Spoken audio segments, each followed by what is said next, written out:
you want to understand how fragile the global economy really is, don't look at stock charts. Don't look at interest rates. Look at a narrow strip of water, 21 miles wide at its tightest point, sitting between Iran and Oman. Because right now, a conflict thousands of miles away from most of the people watching this video is quietly adding to the cost of everything you buy, and almost nobody is explaining how.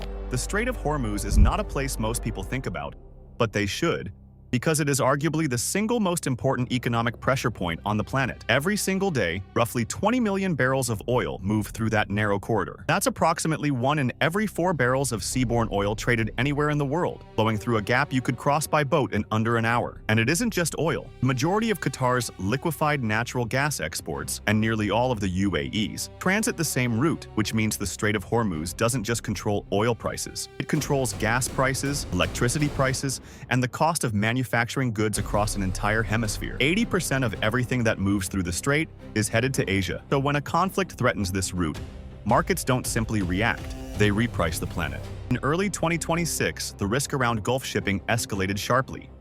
Vessels were stranded, traffic slowed dramatically, and what had been a theoretical threat became operational reality for the companies that move energy around the world. And here's the thing most people don't understand about modern supply chains. You don't need a full shutdown for the economic damage to begin. You just need enough fear to change behavior. When ship owners start delaying voyages, when cargoes get rerouted thousands of miles out of the way, insurers reprice risk overnight and banks tighten financing terms, economic damage starts accumulating immediately. For a single barrel of oil is actually blocked, or a single tanker is touched. That is how a political crisis becomes a financial shock, with a dramatic announcement, but with 1,000 quiet decisions made by shipping companies, insurers, and logistics managers trying to protect themselves from what might happen next. The conflict escalated, oil prices moved fast. Reason why tells you something important about how energy markets actually work. Oil doesn't need to physically disappear from the world for its price to rise. Markets price in something called a risk premium, essentially the financial cost of uncertainty. And the Hormuz risk premium is one of the largest on Earth for a simple reason. There is almost no alternative. Pipelines that could theoretically bypass the strait, in crude overland through Saudi Arabia and the UAE, have a combined capacity of roughly 3.5 to 5.5 million barrels per day. Sounds significant until you compare it to the 20 million barrels per day that normally moves through the strait itself. In other words, if Hormuz becomes dangerous, the world can reroute approximately a quarter of what it needs. The rest has nowhere to go. This is why energy analysts watch this corridor so closely. It's not just a shipping lane, it's a global pricing lever, and right now, someone's hand is on it. Most people follow the oil price and stop there. The deeper story, the one that affects your wallet more directly, is what happens to the cost of moving oil once a conflict begins. Shipping rates for supertankers on Middle East to China routes surged to extraordinary levels as risk in the Gulf increased. And when shipping gets expensive, every single thing that was transported on those ships gets more expensive too. But the real killer isn't the shipping rate itself, it's the insurance. Maritime war risk premiums, the specialized insurance that covers ships operating in conflict zones, surged by over 1,000% in some cases as insurers rapidly reprice their exposure in the Gulf. Think about that number. Not 10%, not 50%, 1,000%. And when insurance becomes that expensive, something worse than expensive shipping happens. Shipping stops entirely. Insurers pull or cancel war risk coverage in a region. Ship owners face a choice: operate without insurance, which no responsible company will do, or halt the voyage completely. That's when a supply chain doesn't bend. It breaks. Not slowly, not gradually, but the moment a Lloyd's underwriter decides the risk is no longer calculable. Is the hidden mechanism of war-driven economic shocks. Look like war. Empty shelves and rising prices weeks later. And by then, most people have already forgotten what caused it. Most people only watch oil. But there's a second fuel running through the Strait of Hormuz that gets almost no attention, and its impact on your daily life is arguably more direct. Liquefied natural gas, LNG.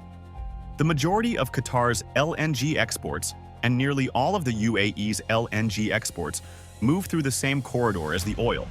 And LNG doesn't just heat homes. It generates electricity, powers industrial facilities, and sits at the base of the global fertilizer supply chain, which means it sits at the base of global food prices. When LNG freight rates jumped sharply alongside the conflict, the consequences weren't just felt at gas stations.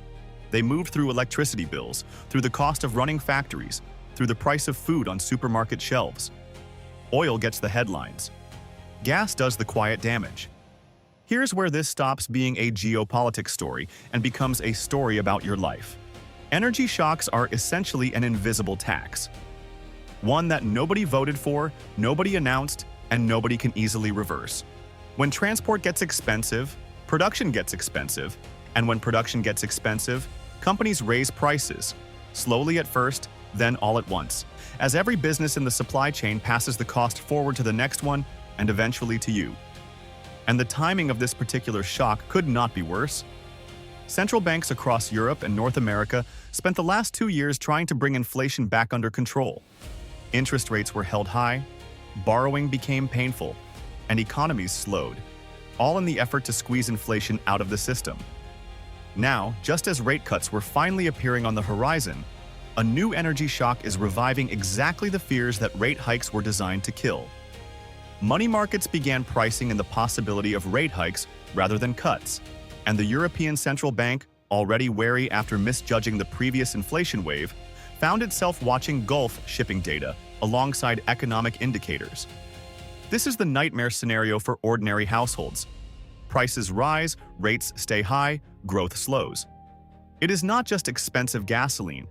It is the cost of borrowing to buy a home, the cost of running a small business, the cost of feeding a family.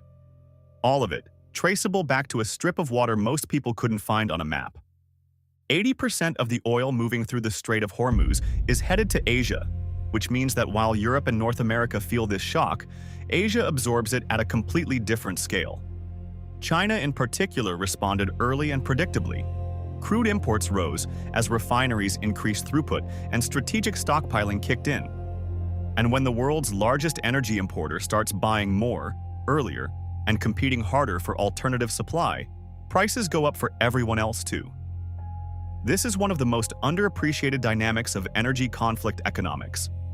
Countries don't wait to run out of oil before they act. They buy aggressively, defensively, expensively, which drives prices higher even if actual production has never dropped. The fear of shortage creates the conditions of shortage before the shortage itself ever arrives. The global economy looks modern.